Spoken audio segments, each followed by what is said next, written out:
কিরে তোর ফোন বলতো কি সকাল থেকে অনেকগুলা ফোন দিয়েছি, ফোন ধরস নাকি? রাত্রে থেকে কারেন্ট নাই, এই কারণে ফোন বন্ধ। আর তুই আমার এই ফোনে পাবি দেখে বাগান বাড়িতে আয়া বলবি। বাগান বাড়িতে আসার কারণ আছে, আজকে সকালে তোর বোনের বিয়া ঠিক হয়েছে, কালকেই বিয়া। আলহামদুলিল্লাহ, আজকে সকালে দেখতে আইছে, কালকে এই বিয়ে। এত তাড়াহুড়ার কারণ কি? পোলা তোর বোনের অনেক পছন্দ করে, কিন্তু পোলা বিদেশ থাকে, পোলার হাতে বেশি সময় নেই, 1 সপ্তাহ সময় আছে, তার জন্য কালকেই বিয়ে।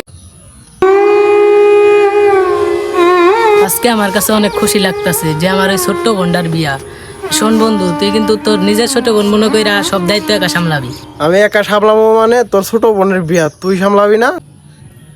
না, আমি থাকতে পারবো না, তোর এই সব একা সামলাইতে হবে। তোর কথা তো আমি কিছুই বুঝতেছি। আমি তো থাকবোই, তোর বোনের বিয়া তুই থাকবি না কেন?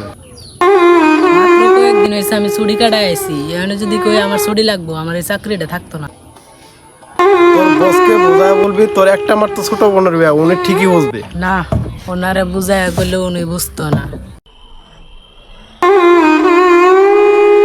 কোন বস? তোর ছোট বোনের বিয়া তোরা যাইতে দিব না? আমি বাইর যায় কেমনে কমু তোর বোনের বিয়া তুই থাকতি না? বস আসসালামু আলাইকুম, ডাকছিলেন? ওয়ালাইকুম সালাম। ছুটি দিয়েছিলাম 3 দিনে, তুমি 5 দিন কাটাইছো। স্যার, আমি একটু অসুস্থ ছিলাম।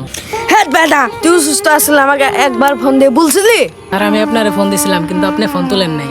তোর 1 বছরের মধ্যে কোনো ছুটি না, তো বাপ মারা যাক বা মা মারা যা। থাক তাহলে আমি যাইগা।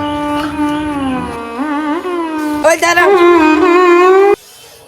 আমাকে যতটা খারাপ ভাবছিলাম অতটা খারাপ না। স্যার, আমি একবারের জন্য বলি নাই যে আপনি খারাপ। আমি দাঁড়ায় দাঁড়ায় সবই শুনছি। তোমার বোনের বিয়ে তুমি যাবে না? দিন আমার মেয়ে যে অনেক খারাপ ছিল, তার জন্য তোমার সাথে খারাপ ব্যবহার। আপনি ছুটি না দিলে আমি কেমনে যাই?